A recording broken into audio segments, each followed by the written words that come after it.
નમસ્તે મિત્રો, રાધે રાધે, જય શ્રી કૃષ્ણ મિત્રો. ચાલો સાંભળીએ આજની નવી વાર્તા. લગ્નના 30 વર્ષ હસી ખુશી વિતાવ્યા પછી મારી પત્ની અચાનક છૂટાછેડા લેવાની જીદ કરવા લાગી. મેં અને બાળકોએ તેને બહુ સમજાવી, પણ તેણે ઝઘડો કરીને છૂટાછેડા લઈ લીધા અને ઘર છોડીને જતી રહી. 7 દિવસ વીત્યા હતા કે તેના મૃત્યુના સમાચાર આવ્યા. હું તેના અંતિમ સંસ્કારમાં ગયો તો બધા લોકો તેની મહાનતાની પ્રશંસા કરી રહ્યા હતા. મને બહુ આશ્ચર્ય થયું કે એક પતિને નારાજ કરીને જનારી સ્ત્રીનો આખરે આટલો સારો અંત કેવી રીતે હોઈ શકે છે. જ્યારે મૃતદેહ પાસે પહોંચ્યો તો મારા હોશ ઉડી ગયા. તે દિવસે હું થાકેલો પાકેલો ઓફિસથી પાછો ફર્યો હતો. બાળકોના ચહેરા બહુ જ ઉતરેલા હતા. મેં મારો થાક ભૂલીને તેમને મારા રૂમમાં બોલાવ્યા અને પૂછ્યું, આખરે શું થયું છે? તમે લોકો આટલા ઉદાસ કેમ છો? મારી વાત સાંભળીને તેમની આંખોમાંથી આંસુ વહેવા લાગ્યા. મારે 2 જ બાળકો હતા, એક 25 વર્ષની દીકરી અને એક 28 વર્ષનો દીકરો. કહેવા માટે તો તેઓ યુવાન હતા, પણ માના મૃત્યુના સમાચારે તેમને ભાંગી નાખ્યા હતા. તેઓ ધ્રુસકે ધ્રુસકે રડવા લાગ્યા અને રડતા રડતા બોલ્યા, પપ્પા, માનું મૃત્યુ થઈ ગયું છે. આ સાંભળીને હું જાણે જમીન પર જ બેસી ગયો અને શૂન્યમાં તાકી રહ્યો. 30 વર્ષની જિંદગી તે સાથે વિતાવી હતી. કેવી રીતે શક્ય છે કે તેના મૃત્યુના સમાચાર સાંભળીને મારા રૂવાટા ઊભા ન થઈ જાય? મેં મારા આંસુ લૂછ્યા, બંને બાળકોને ગળે લગાવ્યા અને કહ્યું, ભલે તેણે છેલ્લા દિવસોમાં જે વર્તન કર્યું તેને હું ક્યારેય ભૂલી નહીં શકું, પણ તેનું મૃત્યુ મારા માટે એક બહુ મોટો આઘાત છે. આપણે અંતિમ સંસ્કારમાં જરૂર જવું જોઈએ. મારું દિલ ભાંગીને ટુકડે ટુકડા થઈ ગયું હતું. મેં બાળકો સાથે અંતિમ સંસ્કારમાં સામેલ થવાની તૈયારી કરી. મનોમન વારવાર એ જ સવાલ મનમાં ખૂંચતો રહ્યો કે ન જાણે કેમ તેણે મારાથી દૂર જવાની પસંદગી કરી અને પછી આ દુનિયામાંથી જ વિદાય લઈ લીધી. આખરે એવું કયું કારણ હતું જે આજ સુધી મને સમજમાં ના આવ્યું? જો કે તેને મારાથી અલગ થયાને ફક્ત 1 જ અઠવાડિયું થયું હતું અને આટલા ઓછા સમયમાં જ તે આ દુનિયામાંથી ચાલી ગઈ. તેની પાછળ શું કારણ હતું તે મને હજી સુધી સમજાયું નહીં. ખૂબ જ ભાંગેલા હૃદયથી મેં કપડાં બદલ્યા અને ગાડીમાં જઈને બેસી ગયો. ડ્રાઇવિંગ કરતી વખતે વારવાર આંખો ધૂંધળી થઈ રહી હતી, જેને હું જબરજસ્તી સાફ કરતો રહ્યો. મારું મન ખૂબ જ બેચેન હતું. વારવાર 7 દિવસ પહેલાની વાતો યાદ આવવા લાગી, જ્યારે તેણે મારી પાસે એક અજીબ વિનંતી કરી હતી. બહુ ઝઘડ્યા પછી મેં તે વાત માની લીધી હતી. હવે જે સમાચાર મને મળ્યા તે સાંભળીને તો મારા પગ નીચેથી જમીન જ સરકી ગઈ કે તે ફક્ત 1 અઠવાડિયાની અંદર જ આ દુનિયામાંથી ચાલી વસી. આખરે એવું શું થયું હતું કે તેણે મારાથી અંતર રાખવાનું પસંદ કર્યું? આ જ વિચારોમાં ડૂબેલો હું તેના પિયરે પહોંચ્યો. જેવો અંદર પગ મૂક્યો, લોકો મોટેથી રડવા લાગ્યા અને મોટેથી તેની પ્રશંસા કરવા લાગ્યા. હું હેરાન રહી ગયો કે બધાને અમારા ઝઘડા વિશે ખબર હતી, છતાં કોઈ તેને ખરાબ ભલું નહોતું કહી રહ્યું. ઉલટું બધા તેના સારા વર્તનને યાદ કરી રહ્યા હતા. હું અત્યંત જિસ્ટમાં સામેલ થયો અને જોયું કે દરેક જણ તેની તારીફ કરી રહ્યું હતું. હું હેરાન હતો કે જ્યારે તેણે મારી પાસેથી છૂટાછેડા લીધા હતા ત્યારે આખા ખાનદાનમાં વાત ફેલાઈ ગઈ હતી, પણ હવે એ જ લોકો તેની તારીફ કરતા થાકતા ન હતા. આખરે આનું કારણ શું હતું? આ સવાલોનો જવાબ શોધતા મેં તેના મૃતદેહને જોવાની ઈચ્છા વ્યક્ત કરી.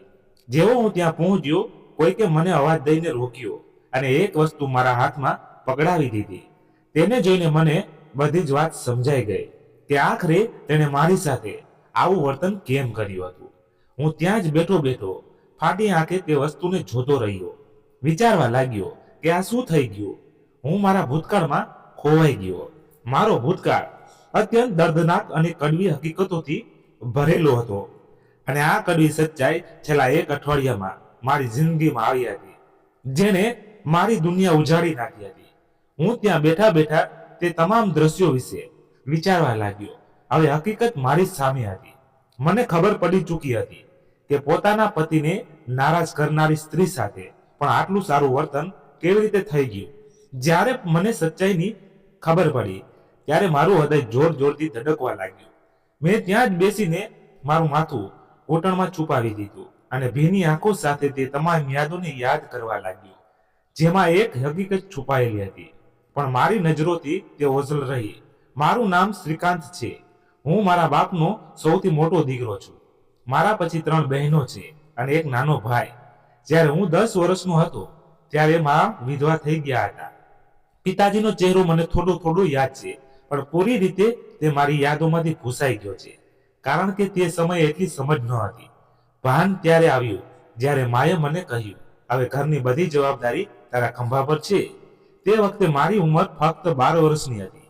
મેં મારો અભ્યાસ છોડી દીધો અને એક નાની કરિયાણાની દુકાન પર કામ કરવા લાગ્યો. સવારે 9 વાગ્યે જતો અને રાત્રે 12 વાગ્યે પાછો આવતો. મને મહિનાભરનો પગાર બહુ ઓછો મળતો હતો, પણ મા માટે તે પણ ઘણો હતો. તેઓ પોતે પણ મહેનત કરતા હતા, ઘરે જઈને કામ કરતા, પણ તેઓ મજબૂર હતા.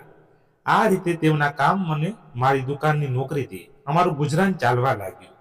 ક્યારેક ગરીબીની સ્થિતિ પણ આવી જતી, પણ માએ હંમેશા ધીરજ અને શુક્રનો સાથ પકડી રાખ્યો.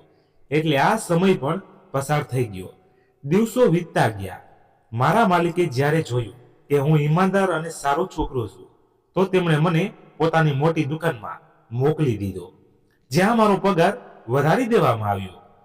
જ્યારે મેં માને આ સમાચાર સંભળાવ્યા, તો તેમણે પણ તરત જણાવ્યું કે તેમના માલિકે પણ તેમનો પગાર વધારી દીધો છે. તેમણે કહ્યું, હવે આપણે આપણી અને તારી કમાણીથી જે પૈસા બચે તેની તારી બહેનોની દહેજ માટે જમા કરવા જોઈએ. મને પણ માની આ વાત ગમી. જોકે મારી ઉંમર ફક્ત 15 વર્ષ હતી, પણ સંજોગોએ મને સમય પહેલા જ મોટો બનાવી દીધો હતો. હું દરેક વાત સમજવા લાગ્યો હતો. દિવસ રાતની મહેનત પછી અમે એટલા સમક્ષ થઈ ગયા કે એક બહેનનું દહેજ તૈયાર કરી શકીએ અને તેના માટે સારો સંબંધ આવતા તેની શાદી કરી દીધી. આ મારી જિંદગીની પહેલી સફળતા હતી. આ દરમિયાન મને ભણવાનો પણ શોખ થયો, તો મેં ફરીથી મારો અભ્યાસ શરૂ કરી દીધો. હું સવારે કામ જતો અને રાત્રે ફુરસત મળતા ભણતો. હું મારા નાના ભાઈને પણ ભણવા માટે પ્રેરિત કરતો હતો. તે હજી નાનો હતો, પણ તેમ છતાં મેં તેનામાં ભણવા પ્રત્યે રુચિ જણાવી દીધી. 3 વર્ષની સતત મહેનત અને સંઘર્ષ પછી મેં મેટ્રિક પાસ કરી લીધું અને કોલેજમાં દાખલ થઈ ગયો. આ 3 વર્ષ મારી જિંદગીના સૌથી મુશ્કેલ વર્ષોમાં હતા. પછી મેં વધુ મહેનત કરી અને સારા નંબરોથી પાસ થઈ ગયો. ત્યાર પછી મને એક બીજી ઓફિસમાં નોકરી મળી ગઈ, જ્યાં પગાર પહેલા કરતા વધારે હતો. મેં ફરીથી મહેનત શરૂ કરી દીધી. આ દરમિયાન મારી બીજી બહેન માટે સંબંધ આવ્યો અને હું એટલું સમક્ષ થઈ ચૂક્યો હતો કે તેની શાદી કરી શકું અને તેને તેના ઘરે વળાવી શકું. આ રીતે બીજી બહેનની પણ શાદી થઈ ગઈ. ત્યાર પછી એક દિવસ માએ મને પાસે બોલાવીને કહ્યું, બેટા, જ્યારથી તારા પિતાજીનું મૃત્યુ થયું છે ત્યારથી તું મહેનત કરી રહ્યો છે. તારી બંને બહેનોની શાદીઓ કરી દીધી છે. હવે હું ઈચ્છું છું કે તારી શાદી કરી દઉં. માની આ વાત સાંભળીને મેં તેમનો હાથ પકડ્યો, મારી આંખોએ લગાડ્યો અને કહ્યું, માં, પહેલા હું મારી એક વધુ બહેનની શાદી કરી દઉં, ત્યાર પછી મારા વિશે વિચારીશ. કોણ જાણે આવનારો સમય કેવો હોય. જો મારી પત્નીએ મારું મન બદલી નાખ્યું તો તમે શું કરશો? આ વાત મેં હસી મજાકમાં કહી હતી. માએ કહ્યું, મને મારા દીકરા પર પૂરો ભરોસો છે, તે હું કંઈ નહીં કરે. હું તેમની વાત સાંભળીને મુસ્કુરાઈ દીધો. દિવસો વીતતા ગયા. 3 વર્ષ પછી મારી નાની બહેનની પણ શાદી થઈ ગઈ. હવે માએ કહ્યું, હવે તું તારી 3 જવાબદારીઓમાંથી મુક્ત થઈ ચૂક્યો છે. હવે હું તારા માટે વહુ શોધીશ. તે વખતે મારી ઉંમર 27 વર્ષની. માએ મારા માટે છોકરી જોવાનું શરૂ કરી દીધું અને આ રીતે જીવિકા મારી જિંદગીમાં આવી. જીવિકાના આવવાથી મારી જિંદગી પૂરી રીતે બદલાઈ ગઈ. હું તેને બહુ પ્રેમ કરવા લાગ્યો. તે પોતે પણ મને બહુ પ્રેમ કરનારી અને બીજાઓના દિલમાં જગ્યા બનાવનારી છોકરી હતી. તેણે આવતા જ ઘરની બધી જવાબદારી સંભાળી લીધી અને માએ આરામ આપવા લાગી. પહેલા માં મારી સાથે કામ કરતા હતા, પણ હવે તેમની ઉંમર બહુ વધારે થઈ ચૂકી હતી, તો તેમણે આરામ નામને પ્રાધાન્ય આપ્યું. આ મામલામાં મારી પત્નીએ મારો પૂરો સાથ આપ્યો. તે ભણેલી ગણેલી હતી અને દરેક કામને સારી રીતે સંભાળવું જાણતી હતી. હું પણ નિશ્ચિત થઈને ઘર જીવિકાના હવાલે કરીને કામે નીકળી જતો. માં હવે આરામ કરતા હતા અને મારો એક નાનો ભાઈ હતો જે તે સમયે ભણી રહ્યો હતો. તેના ભણવાનો ખર્ચ હું ઉઠાવવા લાગ્યો. જીવિકા સાથે ધીરજ અને સહનશીલતાનું ઉદાહરણ હતી. તેના આવવાથી મારી જિંદગી પૂરી રીતે બદલાઈ ગઈ. લગ્નના 3 મહિના પછી અચાનક ઓફિસમાં મારા પર ભ્રષ્ટાચારનો આરોપ લાગ્યો અને મારે મારી સારી નોકરી ગુમાવવી પડી. હું ફરીથી શૂન્ય પર આવી ગયો અને ભાંગીને રડી પડ્યો. પણ આ મારી પત્ની જ હતી જેને મારા ખંભા પર હાથ મૂક્યો અને કહ્યું, જવાબદારીઓ વહેંચવા માટે મારો ખંભો પણ તો છે. મને સિલાઈ કામનું સારું કૌશલ્ય આવડ્યા છે. આપણે બંને મળીને ઘરે ચલાવી લઈશું. માને તો પહેલા આરામ આપી દીધો હતો, એટલે તેમની પાસે હવે મદદ માંગવી યોગ્ય ન હતી. ભાઈ પણ નાનો હતો અને ભણવામાં લાગેલો હતો. આવા સમયે જીવિકાએ મારો ઉત્સાહ વધાર્યો અને મને હિંમત આપી. તે સવારમાં ઉઠી જતી, ઘરના કામ પતાવીને અને બપોર સુધી સિલાઈ કામ કરતી. મને એક બીજી નોકરી તો મળી ગઈ, પણ તેનો પગાર પહેલી નોકરી કરતા ઘણો ઓછો હતો. તંગી જરૂર થઈ, પણ જીવિકાની હિંમત, પ્રેમ અને સાથે મને એટલો સમક્ષ બનાવ્યો કે હું આ મુશ્કેલ પરિસ્થિતિઓમાંથી બહાર નીકળી શકું. લગભગ 3 વર્ષ સુધી આ જ બધું ચાલતું રહ્યું અને અમે એ પણ ભૂલી ગયા કે ભગવાને હજી સુધી અમને સંતાનના સુખની વંચિત રાખ્યા છે.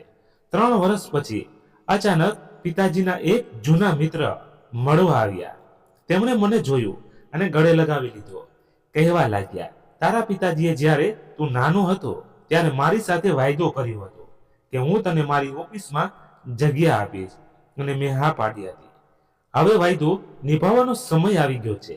તેમણે મને એક સરનામા પર બોલાવ્યો. હું તરત ત્યાં પહોંચ્યો. ત્યાં મારું બહુ સારું સ્વાગત થયું અને મને એવું લાગ્યું જાણે હું મારી જ કંપનીમાં આવ્યો છું. પિતાજીના મિત્ર સમીર અંકલે મને પોતાની કંપનીમાં મેનેજર તરીકે રાખી લીધો અને બધું કામ સમજાવી દીધું. મારો અભ્યાસ પણ સાથે સાથે ચાલી રહ્યો હતો, એટલે તેમણે મને એક ઉત્તમ પદ આપ્યું. તે જ વર્ષે જીવિકાએ મને મા બનાવવાના ખબર આપ્યા. હું ખુશીથી ઝૂમી ઉઠ્યો અને તેના હાથ ચૂમી લીધા. મેં કહ્યું, હવે તારે વધુ સિલાઈ કામ કરવાની જરૂર નથી, કારણ કે ભગવાને આવનારા બાળકના રોજે રોટી પહેલા જ મારા હવાલે કરી દીધા છે. 9 મહિના પછી અમારા ઘરે પહેલા દીકરો જન્મ થયો. હું ખૂબ જ ખુશ હતો. માએ પણ પોતાના પુત્રને ગોદમાં લઈને પ્રેમ કર્યો. અમારું ઘર એક ઉદાહરણ બની ગયું હતું. હવે મા વૃદ્ધ થઈ ગયા હતા અને તેમના ઘૂંટણમાં દુખાવો રહેવા લાગ્યો હતો. તો જીવિકા આગળ વધીને તેમનું કામ કરતી હતી. મને તેની આ જ આદત સૌથી વધુ પસંદ હતી. ક્યારેક હું તેની સામે જ માને કહેતો હતો, માં તમારી કે મારી કઈ એવી નેકી ભગવાનને પસંદ આવી ગઈ કે ભગવાને તમને જીવિકા જેવી વહુ અને મને જીવિકા જેવી પત્ની આપી. ભગવાને મારી જિંદગી પર બહુ મોટો ઉપકાર કર્યો છે, જે હું ક્યારેય ચૂકવી શકું નહીં. જીવિકાએ મારો સાથ તે વખતે આપ્યો જ્યારે મને લાગ્યું કે હું પૂરી રીતે ભાંગી ચૂક્યો છું. જ્યારે મને એવું લાગ્યું કે હવે મારો કોઈ સહારો નહીં બને, તેને દરેક સારા ખરાબ સમયે મારો સાથ આપ્યો અને મને સાચા ખોટાની ઓળખ કરવામાં બહુ મદદ કરી. મારા બાળકોનો ઉછેર પણ ઉદાહરણીય રહ્યો. તેની જેટલી ખૂબીઓ હતી, જો તેને ગણવા બેસું તો ક્યારે પૂરી જ ન થાય. તે ખરેખર બહુ સારી ગૃહિણી સાબિત થઈ હતી. મારી જિંદગીમાં તેના જેવું બીજું કોઈ હોઈ જ ના શકે. જ્યારે ડોક્ટરે માને સંપૂર્ણ આરામની સલાહ આપી, ત્યારે જીવિકાએ બધી જવાબદારીઓ સંભાળી લીધી. મેં તેણે કહ્યું હતું કે તારી મદદ માટે હું એક નર્સ રખાવી દઉં, પણ તેણે તરત જ સખ્તાઈથી ના પાડી દીધી. કહેવા લાગી, ઘરના વડીલોને જો કોઈ બીમારી લાગી જાય તો તેમને બીજાઓના હવાલે ન કરાય, પણ આ તો એક સેવાનો અવસર છે જેને તમારે પૂરી રીતે નિભાવવો જોઈએ. આ ઈશ્વરની દેન જેમના ચરણોમાં સ્વર્ગ છે. તેની આ વાત સાંભળીને મને તેના પર ખૂબ જ પ્રેમ આવ્યો. આ દરમિયાન તેને બીજી વાર માં બનવાની ખુશી પણ મળી, પણ તેણે પોતાની આ ખુશીને એક બાજુ રાખીને મારી માને ભરપૂર સેવા કરી. માએ પોતાના છેલ્લા સમયમાં તેને બહુ દુઆઓ આપી અને કહ્યું, તું તારી સારી આદતો આ ઘરને સ્વર્ગ બનાવી ગઈ છે. ખુદા તારા સ્વર્ગને પણ સજાવે અને તારું સ્વાગત કરે. તેમની આ દુઆ પર હું ક્યારેક હસી દેતો અને માને કહેતો, માં શું તમે અત્યારથી મારી પત્નીને મરવાની દુઆઓ આપી રહ્યા છો? તો જીવિકા મને ટોકતી અને કહેતી, એવું ન કહો. વડીલોની દુઆઓમાં ઘણા રહસ્યો છુપાયેલા હોય છે. તેમને દુઆ આપવા દો. જો તેમની દુઆ મને લાગી ગઈ તો મારી દુનિયા અને પરલોક બંને સુધરી જશે. માનું મન તેનામાં લાગી ગયું હતું અને તેઓ પોતાના છેલ્લા સમયમાં મોટા ભાગે તેની પાસે જ રહેતા અને વાતો કરતા. હું દીકરો હોવા છતાં એટલી સેવા ન કરી શક્યો જેટલી એક વહુ બનીને જીવિકાએ કરી. અને જ્યારે માનું મૃત્યુ થયું ત્યારે સૌથી વધુ રડનારી પણ તે જ હતી અને સૌથી વધુ આઘાત પણ તેને જ લાગ્યો હતો.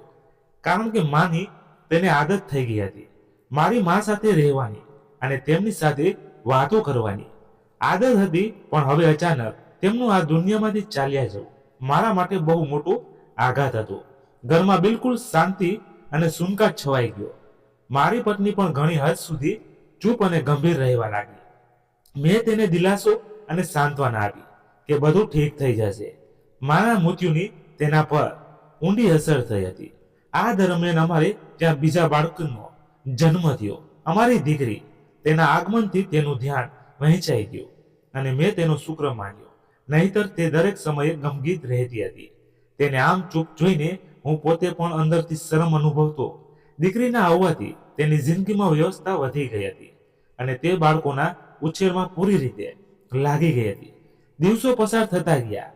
અમારા બાળકો યુવાન થઈ ગયા અને હું મારી નોકરીમાં પ્રગતિ કરીને એક સારા હોદ્દા સુધી પહોંચી ગયો. પગાર પણ સારો એવો થઈ ગયો હતો. બાળકોને સારી શાળાઓમાં ભણાવ્યા. જીવિકા મારી પત્ની એ દરેક જવાબદારી પોતે સંભાળી અને તે મારા માટે એક શ્રેષ્ઠ પત્ની સાબિત થઈ. પણ થોડા સમયથી હું જોઈ રહ્યો હતો કે લગ્નના 30 વર્ષ પૂરા થયા પછી તે અચાનક બહુ ચૂપ રહેવા લાગી હતી. અમારા લગ્નની 30મી વર્ષગાંઠ ઉજવ્યાના થોડા સમય પછી તે અવારનવાર ક્યાં ખોવાયેલી રહેતી અને તેની આંખોમાં આંસુ તરતા રહેતા હતા. બાળકોએ પણ મારી સાથે આ વિશે વાત કરી. એક દિવસ હું તેના રૂમમાં ગયો અને ખૂબ જ પ્રેમ અને મોહબ્બતથી તેણે પૂછ્યું, જીવિકા શું વાત છે? આપણી જિંદગી તો એકબીજા સાથે અતૂટ રીતે જોડાયેલી છે. મારું તારા વિના રહેવું અને તારું મારા વિના રહેવું અશક્ય છે. તો પછી અચાનક તું આટલી ઉદાસ અને ચૂપચાપ કેમ રહેવા લાગી છે? તું જાણે છે કે ઘરના દરેક સભ્યોને તારી કેટલી આદત છે. તારા વિના રહેવાનું તો કોઈ વિચારી પણ ન શકે. હવે તું જ કહે, આ રીતે તારી ચૂપ કીધીએ શું થશે? તેની અસર આખા ઘર પર પડશે, ખાસ કરીને આપણા બાળકો પર. મારી વાત સાંભળીને થોડી ક્ષણો તે મને બસ શોધી રહી હતી. પછી માથું હલાવીને મુસ્કુરાઈને અને બોલી, કઈ નહીં, બસ એ વિચારી રહીશું કે જો હું આ ઘરમાં નહીં રહી તો ઘર કેવી રીતે ચાલશે. તેની આ વાત સાંભળીને હું હેરાન રહી ગયો અને ક્યાંક ને ક્યાંક મને આઘાત પણ લાગ્યો કે તે આવી વાતો કેમ કરી રહી છે. તેણે મારી પાસે ફક્ત એટલું જ કહ્યું, સમય આવે બધું ખબર પડી જશે.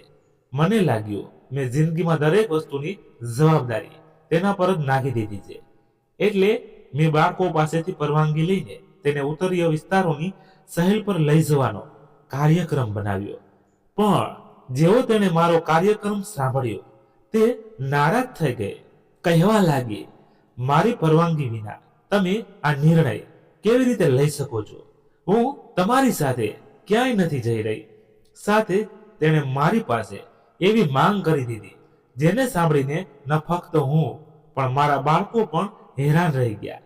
અમે બધા તેની તરફ ખાલી નજરોથી જોવા લાગ્યા. તે પણ અમને જોઈને રડવા લાગી. તેની માંગ જ કંઈક એવી હતી. હું તેના ચહેરા તરફ જોતા હેરાન હતો.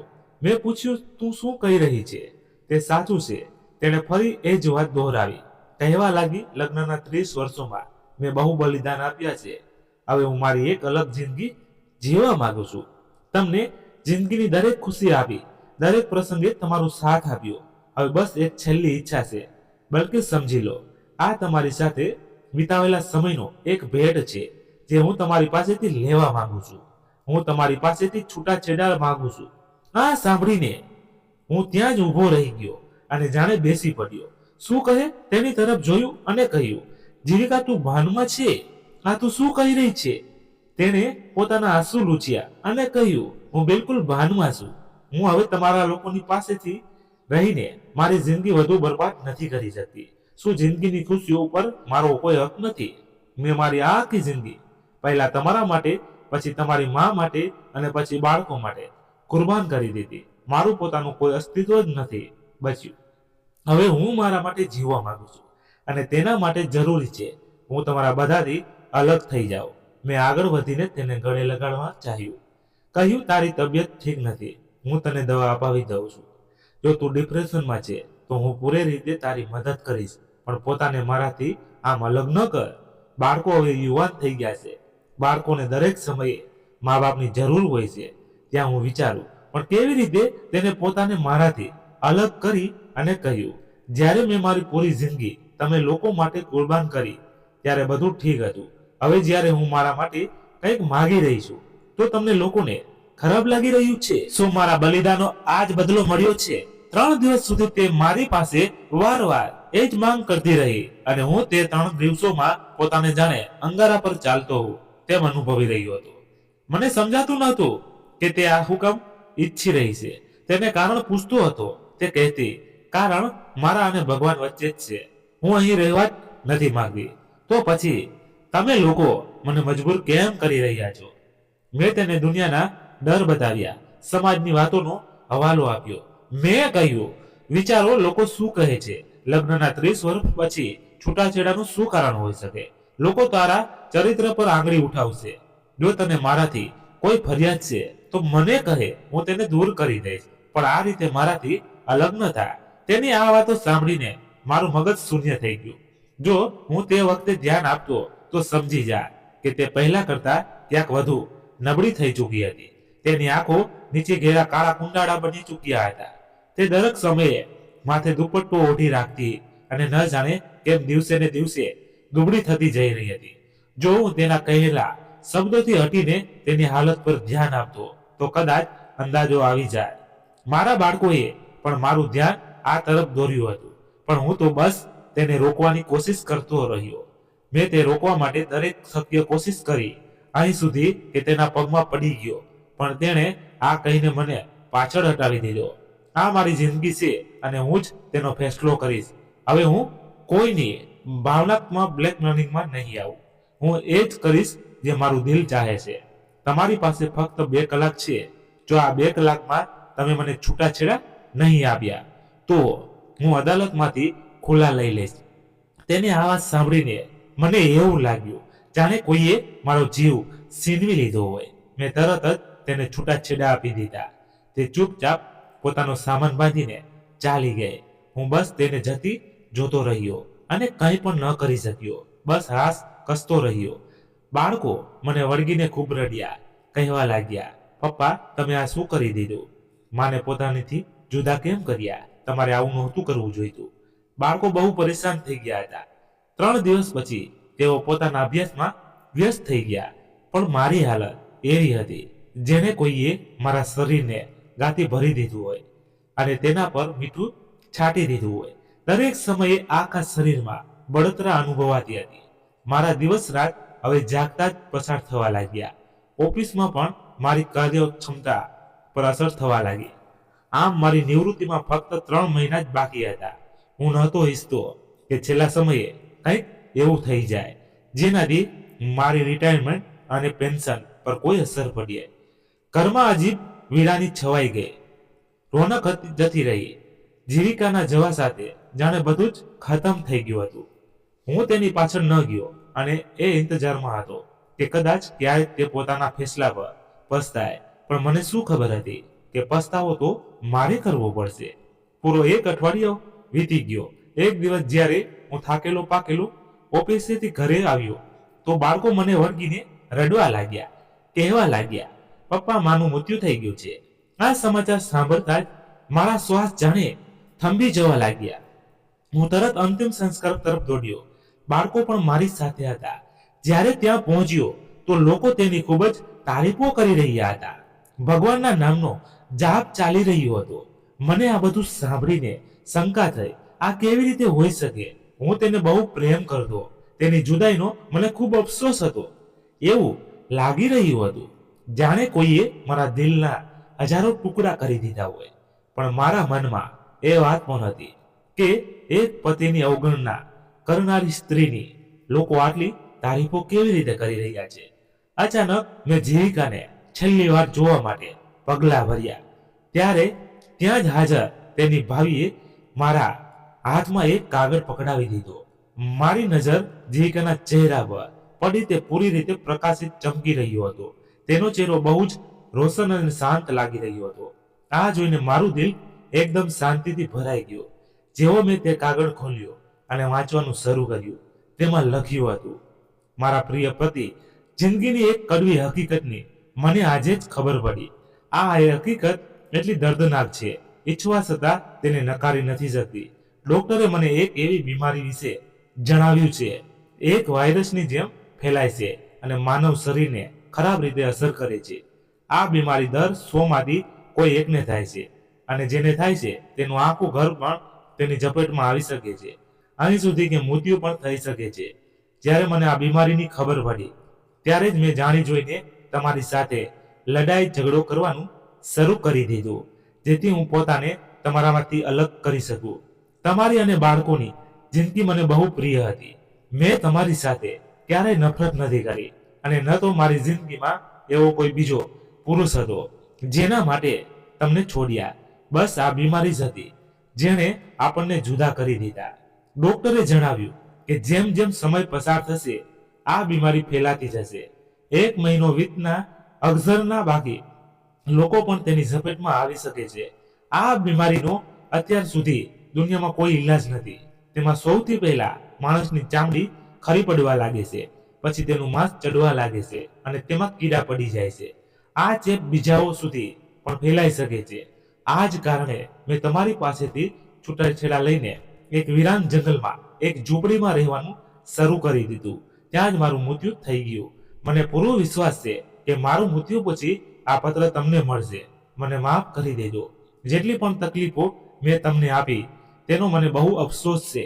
ખબર નથી આ તકલીફો તમને ક્યાં સુધી અનુભવાતી રહેશે, પણ મારા દિલથી દુઆ છે કે ભગવાન તેનો સમય ઓછો કરે અને હું જલ્દી આ દુનિયામાંથી વિદાય લઈ લઉં.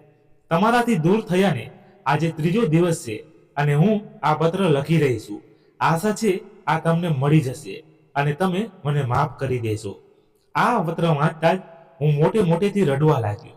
મારો અવાજ સાંભળીને બધા લોકો ભેગા થઈ ગયા અને જ્યારે તેમણે જોયું કે હું મારી પત્નીના મૃતદેહ પર માથું રાખીને રડી રહ્યો છું તો તેમણે અમારા નસીબ પર અફસોસ વ્યક્ત કર્યો. જ્યારે મેં મારા બાળકોને આ વાત જણાવી તો તેઓ પણ રડવા લાગ્યા. તેઓ કહેવા લાગ્યા, માએ આપણા બધાની જિંદગી બચાવવા માટે પોતાને આપણાથી જુદા કરી લીધા. પોતાની સેવાઓ આપણને મોકો પણ ન આપ્યો અને એકવાર ફરી આપણા માટે પોતાનો જીવ કુરબાન કરી દીધો. કાશ તે આપણને જણાવી દે તો આપણને તેમનો ઈલાજ કરાવી શકત. આપણે બેખબર હતા જે તેમની હાલત જોઈને અંદાજો ન લગાવી શક્યા કે તે કયા દર્દમાંથી પસાર થઈ રહી હતી. ત્યારે મને સમજાયું કે મારી પત્ની જે મને નારાજ કરીને ગઈ હતી, અસલમાં તેણે તો મારા અને અમારા બાળકોની જિંદગી પર બહુ મોટો ઉપકાર કર્યો. આ જ ઉપકારના કારણે ભગવાને તેનું નામ મોહબ્બતથી યાદ કરવામાં આવનારાઓમાં સામેલ કરી દીધું. હવે હું રોજ તેની કબર પર જાઉં છું, તાજા ફૂલ રાખું છું, તેની સાથે ડગલાબંધ વાતો કરું છું અને કહું છું કે ભલે આ દુનિયામાંથી જતી તો રહી છે પણ હું સ્વર્ગમાં તેની રાહ જોઈશ અને અમે બંને સ્વર્ગ સાથી બનીશું. દુનિયામાં 30 વર્ષ સાથે વિતાવ્યા પછી તેનાથી જુદા થવાનો વિચાર પણ મારા આત્માને બેચેન કરી દે છે. હવે હું મોતની રાહ જોઈ રહ્યો છું. જિંદગીની બધી જવાબદારીઓ નિભાવી ચૂક્યો છું. હવે ફક્ત મારી પત્ની પાસે જવાની રાહ છે. તે પત્ની પાસે જેણે અમારા માટે પોતાનો જીવ કુરબાન કરી દીધો અને અમને ક્યારેય અહેસાસ પણ ન થવા દીધો. ભગવાન મારી પત્નીને સ્વર્ગમાં ઉચ્ચ સ્થાન પ્રદાન કરે. તો મિત્રો, આ ભાવુક અને માર્મિક વાર્તાનો મૂળ સંદેશ એ છે, સાચો પ્રેમ નિસ્વાર્થ હોય છે, જે પોતાના પ્રિયજનોની ભલાઈ માટે દરેક ત્યાગ કરવા તૈયાર હોય છે.